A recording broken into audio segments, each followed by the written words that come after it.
مسلمانوں کی جو شریف اور دل میں درد رکھنے والا مسلمان ہے ان کی آنکھوں سے آنسو نہیں خشک ہو رہے ہیں. علماء قنوت نازلہ پڑھنے کی گزارشات کر رہے ہیں.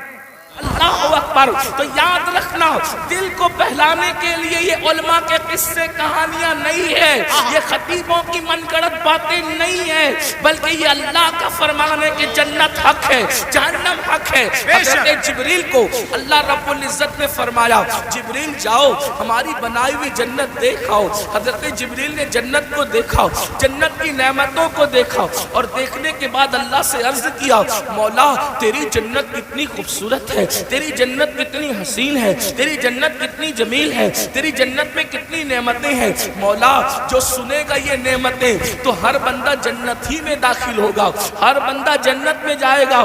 مولا ہر بندہ جنت میں جائے گا. پھر اللہ نے فرمایا جبریل ذرا جہنم بھی دیکھ لو. حضرت جبریل نے جب جہنم کو دیکھا تو جہنم دیکھنے کے بعد اللہ اکبر اس کے جو عذاب دیکھے, اللہ کے عذاب, اور جہاں وہ شدت, وہ تپش, وہ حرارت, وہ ساری چیزیں دیکھی تو آ کر عرض کرتے ہیں مولا جہنم میں ایسا عذاب ہے اب وہاں کوئی نہیں جائے گا, اور جہنم خالی ہوگی, کوئی اس میں داخل نہیں ہوگا. پھر میرے اللہ نے فرمایا اپنے فرشتوں سے فرشتوں جنت کو مصیبتوں سے ڈھک دو, فرشتوں جنت کو محنتوں سے ڈھک دو, فرشتوں جنت کو تکلیفوں سے ڈھک دو, اور جہنم کو لذات اور شہوات سے ڈھک دو. اللہ اکبر. تو جب جنت کو مصیبت اور تکلیفوں سے ڈھکا گیا اور جہنم کو لذات اور شہوات سے ڈھکا گیا تو پھر جبریل نے عرض کیا مولا اب جنت میں کون جا سکے گا اور جہنم سے کون بچ سکے گا. یعنی جو راستہ جنت کی طرف جاتا ہے وہ مصیبت والا ہے, وہ تکلیف والا ہے, اور جو راستہ جہنم کی طرف جاتا ہے وہ راستہ لذت والا ہے, شہوت والا ہے, عیش والا ہے, آرام والا ہے. جیسے مثال کے طور پر اب یہاں جتنے بیٹھے ہوئے کھڑے ہوئے لوگ پوری محفل میں شریک ہے, میں توجہ چاہتا ہوں راہ جنت کے مسافر بننا چاہتے ہو یا جہنم کے راستے پہ چل رہے ہو, خود اپنے آپ میں ڈوب کر فیصلہ کر لو. دیکھو سردی کی ٹھنڈی ٹھنڈی رات ہے, رات کا آخری پہر ہے, اور اس کے بعد نرم نرم گدوں پر آپ لیٹے ہوئے ہیں, آسمان سے شبنم برس رہی ہے, پورا ماحول گلابی ہے. ایسے میں مؤذن کہتا ہے الصلاۃ خیر من النوم, الصلاۃ خیر من النوم. اب جو بندہ مصیبت اٹھا کر کے اس ٹھنڈی کے موسم میں, اس ٹھنڈی کے ماحول میں بستر سے اٹھ کر کے مسجد کی طرف جا رہا ہے, ٹھنڈے پانی کی تکلیف اٹھا رہا ہے, نیند کو قربان کر رہا ہے, اس کے لیے جنت کی بشارت ہے. اور جو نرم نرم بستر پہ لیٹا ہوا ہے, جو نرم بستر پر آرام کر رہا ہے, جو نرم بستر پہ سو رہا ہے, اللہ اکبر.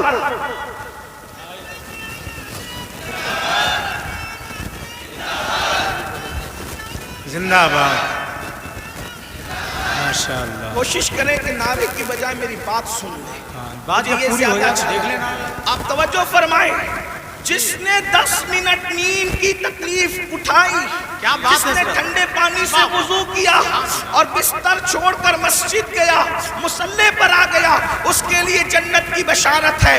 یاد رکھنا, اب توجہ کریں, 10 منٹ کی تکلیف نے ہمیشہ کی تکلیف سے آزاد کر دیا, اور جو بستر پہ فجر کی نماز پہ سوتا پڑا رہا اور عیش اور آرام کرتا رہا, اب اس کے لیے جہنم کی آگ ہے. بتاؤ عقل مند کون ہے جو 10 منٹ کی تکلیف اٹھا کر ہمیشہ کی راحت پانا چاہتا ہے, یا 10 منٹ سو کر کے جہنم کی آگ کا ایندھن بننا چاہتا ہے. عقل کہاں گئی؟ ہر انسان کیا چاہتا ہے؟ تھوڑی تکلیف اٹھا لو, ہمیشہ کی راحت حاصل کر لو. تو اللہ نے جنت کو سمیٹ دیا ہے, اللہ نے جنت کو لپیٹ دیا ہے. تکلیفوں میں, مصیبتوں میں, اور اللہ اکبر مشقتوں میں, امتحانات میں, آزمائشوں کے اندر. اللہ اکبر. کیا آپ نہیں دیکھتے میرے آقا صلی اللہ علیہ وآلہ وسلم کے دیوانوں, رمضان المبارک کا پیارا مہینہ ہے, صبح صادق سے لے کر کے غروب آفتاب تک کے بھوکے رہ لو, پیاسے رہ لو, اور وظیفہ زوجیت سے محفوظ رہو. اللہ اکبر. یہ چند گھنٹوں کی مصیبت اٹھاؤ اور پھر اس کا صلہ کیا ملے گا؟ آقا ارشاد فرماتے ہیں روزے دار کو 2 خوشی نصیب ہوتی ہے, ایک افطار کے وقت اور ایک اس وقت نصیب ہوگی جب وہ اللہ کا دیدار انتظار کرے گا، اور روزے دار کے لیے جنت کے 8 دروازے کھول دیے جائیں گے، اور کہا جائے گا روزے دار جس دروازے سے چاہے تو جنت میں داخل ہو جا۔ بہت اچھا سر، زندہ باد زندہ باد۔ 12-13 گھنٹے بھوکے پیاسے رہا، 12-13 گھنٹے بھوکے پیاسے رہا، دیکھو اس کو ہمیشہ کے لیے جنت کی نعمت مل گئی۔ اور اگر 12-13 گھنٹے بھوکے پیاسے رہنے کی ہمت نہیں، وہی عیش جو اور دنوں میں تھے، وہی کھانا جو اور دنوں میں تھا، رمضان شریف میں کھاتا رہا، گٹکا کھاتا رہا، سگریٹ پیتا رہا، پانی پیتا رہا، حوج موج کرتا رہا، بولو چند گھنٹوں کی وجہ سے اب وہ جہنم کا ایندھن بنے گا کہ نہیں بنے گا؟ تو یاد رکھنا، جنت کو محنتوں سے لپیٹا گیا ہے اور جہنم کو عیش و آرام سے۔ اب بتاؤ میری قوم کے جوانوں، اللہ اکبر، ہم لوگ عیش اور آرام کے اندر مبتلا ہیں، گناہوں کی لذتوں میں مبتلا ہیں، شہوات کی لذتوں میں مبتلا ہیں، جرائم کی لذتوں میں مبتلا ہیں۔ میرے بھائیو یاد رکھنا، یہ دنیا میں آپ کو ہمیشہ نہیں رہنا، ہمیں بھی ہمیشہ نہیں رہنا۔ اللہ اکبر، آئیے تھوڑا جہنم کا تذکرہ احادیث کی روشنی میں کیا جائے تاکہ ہم سوچیں ہم کس قدر سے وہ تباہی کی طرف جا رہے ہیں، کس طرح بربادی کی طرف جا رہے ہیں۔ اللہ اکبر، آئیے آپ کو بتاؤں، آج ہم کسی کی بھی بات کو مان لیتے ہیں لیکن اللہ رسول کی بات نہیں مانتے۔ یہی ہے نا، اگر ڈاکٹر کہہ دے تمہیں شوگر ہو گیا ہے، تم میٹھا مت کھانا، ہم میٹھا بند کر دیتے ہیں۔ رسول اللہ نے فرمایا داڑھی نہ منڈانا، بولو حضور کی بات مانتے ہو؟ ڈاکٹر کی مانتے ہو، رسول اللہ کی نہیں مانتے۔ اگر ڈاکٹر کہہ دے تمہیں بلڈ پریشر ہو گیا ہے، نمک کا مت کھانا، نمک چھوڑ دیتے ہو، پھیکا کھانا کھانا شروع کر دیتے ہو، ڈاکٹر کی مانی، رسول اللہ کی نہیں مانی۔ اس کے بعد آپ دیکھیں، اگر جس کے یہاں 10,000 کی نوکری کرتے ہو، 10,000 کی نوکری کرتے ہو، وہ کہے تم مجھے صبح 6 بجے آفس میں چاہیے، تو کیا چوں چرا کرتے ہو؟ کیا بحث کرتے ہو؟ مباحثہ کرتے ہو؟ نہیں۔ جیسے ہی جس کے یہاں 10,000 کی نوکری کر رہے ہو، اگر وہ کہے تو 6 بجے مجھے چاہیے، 5 بجے مجھے چاہیے، ہاتھ باندھ کے کہتے جی سیٹ میں بالکل آ جاؤں گا، آپ 6 بجے کہہ رہے میں وقت سے پہلے آ جاؤں گا۔ مجھے بتاؤ اے ظالم انسان، جس نے 10,000 کی نوکری دی ہے، اس نے اگر تجھے 6 بجے بلایا ہے تو تو 5:45 بجے جاتا ہے۔ رسول اللہ نے روزانہ 5 مرتبہ تجھے مسجد آنے کا حکم دیا ہے، تو کتنا مسجد آ رہا ہے؟ ارے وہ 10,000 کی نوکری دینے والے کی اوقات کیا ہے؟ لیکن جس نے کہا کہ نماز میں میری آنکھوں کی ٹھنڈک ہے، اس رسول کی شان یہ ہے، قرآن ملا ان کی وجہ سے، رحمان ملا ان کی وجہ سے، اسلام ملا ان کی وجہ سے، ہر نعمت ان کی وجہ سے ملی۔ کتنا ظالم ہو گیا مسلمان! 10,000 کی نوکری دینے والے سے تو وفا ہے، کیا بات ہے، جس نے 10,000 کی نوکری دی اس کی بات تو مان رہا ہے، کیا بات، لیکن جس نبی کے صدقے میں سب ملا،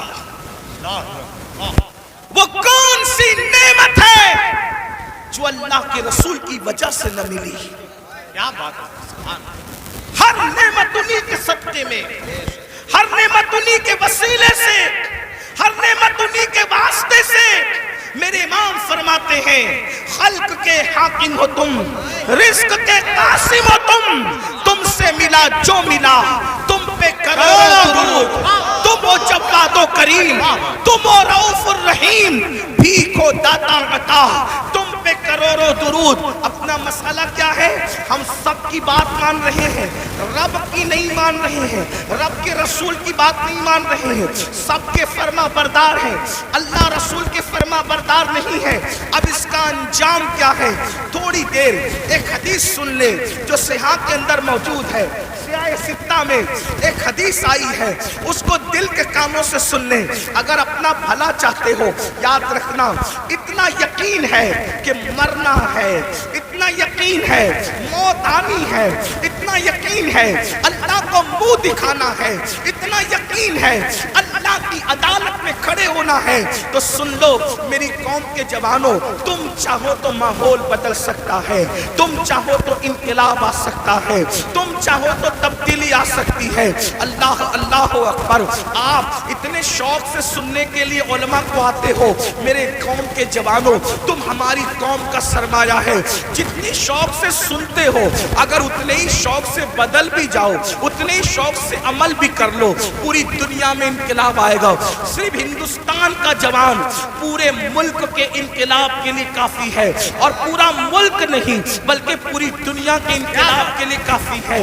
میرے آقا علیہ السلام کے پیارے دیوانوں، آؤ اگر اپنے آپ سے پیار ہے، اپنے آپ سے محبت ہے، اپنے آپ سے الفت ہے تو ذرا دھیان سے اپنے نبی کا فرمان سنو، اپنے سچے نبی کا فرمان سنو، اپنے رب کا فرمان سنو۔ اللہ اکبر۔ یہ جو مضمون میں بیان کر رہا ہوں یہ قرآن مقدس کی آیت مبارکہ میں بھی ہے اور حدیث میں بھی ہے، قرآن حدیث دونوں میں اس کا تذکرہ ہے جو مفہوم پیش کر رہا ہوں۔ اللہ اکبر۔ میرے اور آپ کے آقا خاتم النبیین، قائد المرسلین، سید العالمین محمد الرسول اللہ صلی اللہ علیہ وآلہ وسلم فرماتے ہیں کہ کچھ لوگ ایسے ہوں گے، کچھ لوگ ایسے ہوں گے جن کے چہرے پر جہنم کی آگ برسائی جائے گی۔ سننے سے زیادہ سمجھنے کی کوشش کریں۔ کیا بات ہے حضرت، واہ۔ چہرے پر جہنم کی آگ کی برسات ہوگی، جہنم کی آگ برسے گی چہرے پر۔ تھوڑی دیر سوچو، غور کرو، انسان کے پورے جسم میں سب سے نازک ترین اگر کوئی عضو ہے اس کا چہرہ ہے، اس لیے کہ اس چہرے میں بہت سارے نازک اعضاء ہیں، آنکھ، کان، ہونٹ، زبان، یہ ساری چیزیں، بلکہ یوں کہہ لیں اگر پورا جسم ہو اور چہرہ نہ ہو کچھ نہیں ہے نا۔ میں نے کہہ دیا کہ بیٹھنے کو جگہ نہیں، اگر آپ چلائیں گے تو بات کیسے ہوگی؟ دیکھیے آپ میرے صبر کا جتنا چاہے امتحان لے سکتے ہیں، میں آپ سے کبھی ناراض نہیں ہوں گا نہ غصے میں آؤں گا، لیکن اتنا ضرور ہے کہ یہ محفل پوری دنیا دیکھ رہی ہے۔ اگر آپ اسی طرح ڈسٹرب کریں گے تو کئی محفلیں ایسی ہوئی ہے کہ جب لوگوں نے چلایا تو محفل ختم کرنی پڑی، اتنے سب لوگ سکون سے سن رہے سی، ادھر 4-6 لوگ چلا رہے بس۔ اگر میں تقریر یہیں ختم کر کے چلا گیا تو پوری محفل آپ کو بددعا دے گی، اور کوئی بددعا دے یا نہ دے، حضور کی محفل میں اگر آپ گڑبڑ کر رہے ہیں تو حضور نے اگر آپ کو گھور کر دیکھ لیا، توجہ کرنا، اگر آقا نے گھور کے دیکھ لیا تو دنیا اور آخرت سب برباد ہے۔ اگر آپ کو مجھے دیکھنا ہی تھا تو آپ پہلے آ کر کے آگے بیٹھ جاتے نا۔ جی ہاں، دیر سے ہم کو بلا رہے تھے، آئیے۔ اب آپ اگر جائیں وہی رہے میرے بھائی، دیکھیے آپ 2 منٹ میں نے بولا، میرے 2 منٹ برباد گئے۔ ہمیں وقت پہ محفل ختم کرنے، مجھے جانا ہے وقت پہ، فلائٹ پکڑنا ہے، مجھے پہنچنا ہے دلی۔ آپ جتنا وقت برباد کریں گے گفتگو اتنی کم ہوگی۔ پھر کہتا ہوں میں آپ سے ناراض نہیں ہوں گا، لیکن اتنے سب لوگ کا نقصان آپ 4 لوگوں کی وجہ سے ہو رہا ہے۔ نہیں مانیں گے، وہ تو ظاہر سی بات ہے، جو قوم 2 جملے نہ مانے وہ پوری تقریر پر کیا عمل کرے گی، یہی تو بات ہے نا۔ ہاں، لیکن بات اتنی ہے کہ میں 4 لوگوں سے مایوس نہیں ہوں، یہ پورا مجمع سن رہا ہے ماشاءاللہ۔ ایک بار سب درود شریف پڑھنے بلند آواز سے۔ اللہم صلی علی سیدنا و مولانا محمد مبارک وسلم، صلاۃ و سلام علیک۔ ایک بار اور بلند آواز سے درود شریف پڑھنے آپ۔ عاشقوں کی طرح پورا مجمع پڑھو تو ہزاروں درود کے تحفے پہنچ جائیں، مل کے پڑھیں درود شریف۔ اللہم صلی علی سیدنا و مولانا محمد معدن الجود والکرم و آلہ و صحبہ و بارک وسلم، صلاۃ و سلام علیک یا رسول اللہ صلی اللہ علیہ وسلم۔ آپ کی مراد پوری ہو گئی، اب میں گفتگو کر سکتا ہوں، اب میں بات آگے بڑھا سکتا ہوں۔ ایک بار پھر سب لوگ درود شریف پڑھیں، بیٹھ جاؤ ایک بار پھر درود شریف پڑھیں بلند آواز۔ عاشقوں کی طرح سب مل کے پڑھیں اللہم سیدنا و مولانا محمد معدن الجود والکرم وآلہ وصحبہ وبارک وسلم صلاة و سلام علیکہ یا رسول اللہ صلاة و سلام علیکہ یا جد الحسن والحسین. توجہ فرمائیں، حدیث پڑھی جا رہی تھی. اللہ کے سچے رسول صادق و مصدوق صلی اللہ علیہ وآلہ وسلم نے فرمایا کچھ لوگ ہوں گے جن کے چہرے پر جہنم کی آگ برسائی جائے گی، ان کے چہرے پر آگ برسے گی. تھوڑا تصور کرنا میرے بھائیوں، میری بہنیں بھی اگر موجود ہیں ان بہنوں کی بھی توجہ چاہتا ہوں. مرد اور عورتوں کی تخصیص نہیں. کچھ لوگ فرمایا کچھ لوگ ایسے ہوں گے جن کے چہرے پر جہنم کی آگ برسائی جائے گی. آپ ذرا تصور کریں جہنم کی آگ، وہ بھی جہنم کی آگ کیا، اللہ کے رسول علیہ الصلوۃ والتسلیم فرماتے ہیں دنیا کی آگ سے 70 درجہ زیادہ، دنیا کی آگ سے 70 درجہ زیادہ تیز ترار جہنم کی آگ ہے. اللہ اکبر. اور وہ انسانوں کے چہروں پہ برسائی جائے گی. ایک مرتبہ کبھی بائک پر آپ تیز بارش میں بائک چلا کر دیکھنا، ہیلمٹ اگر آپ کے چہرے پہ نہ ہو تو آپ تیز بارش میں بائک چلا کے دیکھنا، آپ کو حیرت ہوگی میرے بھائیوں. یہ میرا خود کا تجربہ ہے کہ اگر بارش تیز ہو رہی ہو اور ہم بائک چلا رہے ہوں اور بارش کے تیز قطرے ہمارے منہ پہ پڑتے ہیں تو ہم سے برداشت نہیں ہوتا. مسلمانوں ذرا سوچو، جب پانی کے ٹھنڈے ٹھنڈے قطرے ہمارے چہرے پر پڑتے ہیں تو ہم بائک روک دیتے ہیں. اللہ اکبر. ذرا سوچو تو صحیح، یہ کوئی کہانی نہیں، قصہ نہیں، یہ سچے نبی کا سچا فرمان. ذرا تصور تو کرو میرے بھائیوں، ذرا تصور تو کرو میری بہنوں. جو قوم اپنے چہرے پر پانی کے ٹھنڈے ٹھنڈے سکون دینے والے قطروں کی چوٹ برداشت نہ کر سکے، جب اس چہرے پر جہنم کی آگ برسے گی اس وقت ان چہروں کا حال کیا ہوگا، اس وقت ان چہروں کی کیفیت کیا ہوگی. اللہ اکبر. اندازہ فرمائیں، صحابہ کرام نے پوچھا یا رسول اللہ، جن کے چہروں پر جہنم کی آگ کی برسات ہوگی ان کا قصور کیا ہوگا، ان کا جرم کیا ہوگا؟ میرے آقا نے فرمایا، حدیث پاک کا مفہوم ہے وہ سب کی بات مانتے ہوں گے لیکن اللہ رسول کی بات نہیں مانتے ہوں گے. اب ذرا اس کٹھیرے میں اپنے آپ کو کھڑے کر کے سوچو، کیا ہم وہ لوگ نہیں ہیں جو سب کی مانتے ہیں لیکن اللہ رسول کی بات نہیں مانتے؟ مسلمانوں، اگر ہم اللہ اس کے رسول کی بات مان رہے ہوتے تو آج مسجد ویران نہ ہوتی. اگر ہم اللہ رسول کی بات مان رہے ہوتے تو نوجوان لڑکوں کا لڑکیوں کے ساتھ ناجائز تعلقات کا چکر نہ ہوتا. بڑی معذرت کے ساتھ ہمیں یہ بات کرنے میں اچھا بھی نہیں لگتا لیکن مجبور ہے، کریں کیا؟ حالات کتنے بگڑ چکے ہیں. 80% نوجوان لڑکے اور لڑکیاں اس بلا کے اندر گرفتار ہے، اس جرم کے اندر گرفتار ہے اور پھر وہ اس کو گناہ بھی نہیں سمجھتے. لا الہ الا اللہ. سوچو تو صحیح، ایک تو گناہ ہے اور اس کو گناہ بھی نہیں سمجھا جاتا. بلکہ ایک بات اور عرض کروں معذرت کے ساتھ، دیندار لوگ بھی اس چکر سے نہیں بچ پا رہے اللہ ماشاءاللہ. وہ بھی لوگوں کو دیکھ کر کے، سیریل اور فلمیں دیکھ کر کے داڑھی تو رکھ لی، ٹوپی تو پہن لی، اچھا کرتا تو پہن لیا، لیکن کوئی حسن سامنے سے ٹکرایا تو پھر دل قابو میں نہ رہا. یہ کیوں ہے پتہ ہے؟ دل میں حضور نہیں بسے، اس لیے دل کتوں کی طرح آوارہ پھر رہا ہے. اگر اس دل میں حضور بسے ہوتے، یاد رکھنا جملے تلخ و معاف کرنا، کچھ لوگوں کو مجھ سے شکایت ہے کہ کچھ جملے آپ کے بہت تلخ ہو جاتے ہیں، لیکن نشتر جو لگاتا ہے میرے عزیز، نشتر جو لگاتا ہے وہ دشمن نہیں ہوتا. اگر میں کوئی خطیب ہوتا، اگر میں کوئی خطیب ہوتا، اگر میں کوئی ادیب ہوتا، اگر کوئی محقق ہوتا تو میں جملے سجا کر کے بولتا، لیکن یہ میری تقریر نہیں، میری خطابت نہیں، یہ میرے دل کی آو فگا ہے. اور آو فگا سجا اور سنوار کر کے نہیں نکلتی، بلکہ جب چوٹ لگتی ہے تو پھر انداز کچھ بھی ہو سکتا ہے. بتاؤ، رسول اللہ کے ساتھ یہی وفا کا طریقہ ہے، حضور کے ساتھ یہی محبت کا طریقہ ہے. سب کی بات مانتے ہو، حضور کی نہیں مانتے. اللہ اللہ اکبر. اگر پولیس والے اعلان کر دیں 10 کے بعد مائک نہیں چلے گا. بولو مائک تم بند کرتے ہو کہ نہیں کرتے ہو؟ 10 کے بعد تم گھر سے نہیں نکلو گے. کرفیو لگ گیا, کوئی نکلتا ہے گھر کے باہر. حیرت ہے, اچھا کرتے ہو پولیس کی بات سنتے ہو, مجھے اس پہ اعتراض نہیں. لیکن آپ سے پوچھتا ہوں, پولیس کی مانا اپنے نبی کی کب مانو گے؟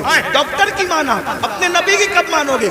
اگر تمہارا نام پولیس کی ڈائری میں لکھ دیا گیا جیل جانے کا خطرہ ہے تو تمہاری نیندیں اڑ جاتی ہے. اور رسول اللہ نے فرمایا جس نے جان بوجھ کر ایک وقت کی نماز چھوڑ دی اس کا نام جہنم کے دروازے پہ لکھ دیا جاتا ہے.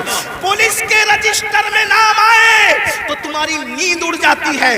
جبکہ کوئی بھاری بھرکم آدمی لے جاؤ تو نام کٹ سکتا ہے, رشوت دے دو تو نام کٹ سکتا ہے, دباؤ لاؤ تو نام کٹ سکتا ہے. لیکن اللہ اکبر, جہنم کے دروازے پہ لکھا ہوا نام کوئی کارپوریٹر کٹوا سکتا ہے, کوئی عالم کٹوا سکتا ہے, کوئی رشوت کٹوا سکتی ہے. کون سے مسلمان ہو, تمہیں تو نیند بھی نہیں آنی چاہیے کہ ہمارا کیا ہوگا, ہمارا حشر کیا ہوگا, کہ ہمارا نام روزانہ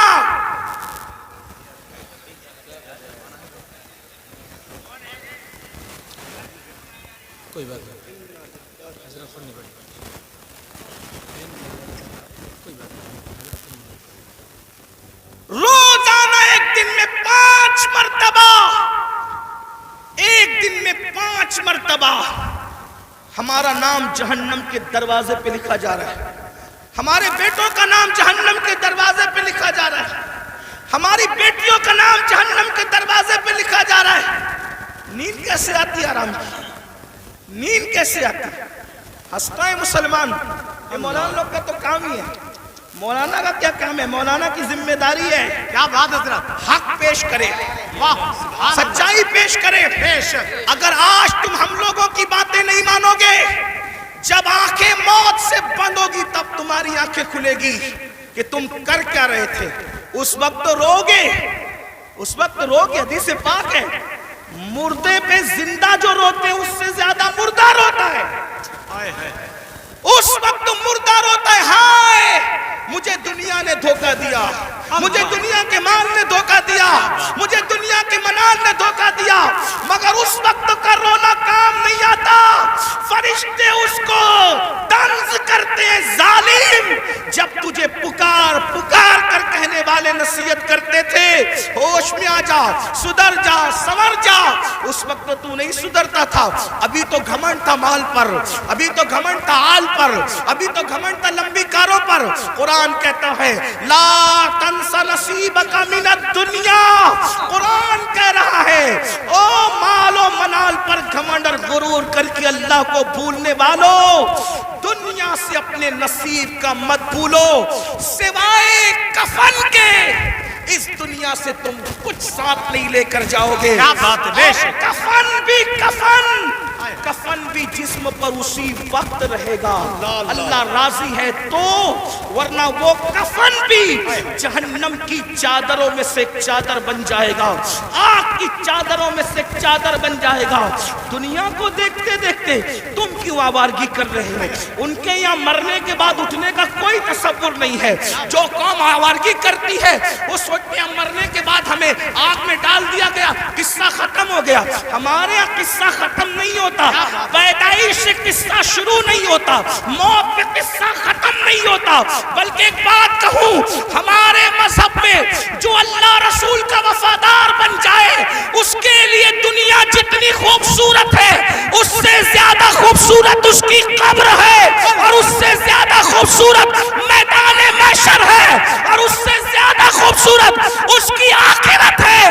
وجہ یہ ہے کہ دنیا میں اتنا لمبا سفر کرو تو صرف گنبد نظر آتا ہے, اور قبر میں جاؤ تو گنبد والے محمد الرسول اللہ کا جلوہ نظر آتا ہے. نعرہ تکبیر, نعرہ رسالت, نعرہ حیدری, فیضان غوث اعظم, مسلک اعلی حضرت, زندہ باد, زندہ باد. اس لیے میں اپنے جوانوں سے کہتا ہوں کہ حج کو جانے سے جتنی خوشی ہوتی ہے اس سے زیادہ خوشی مر جانے میں ہونا چاہیے. کہ حج کو جانے پہ کعبہ نظر آتا ہے, مر جانے پہ کعبے کا کعبہ نظر آتا ہے.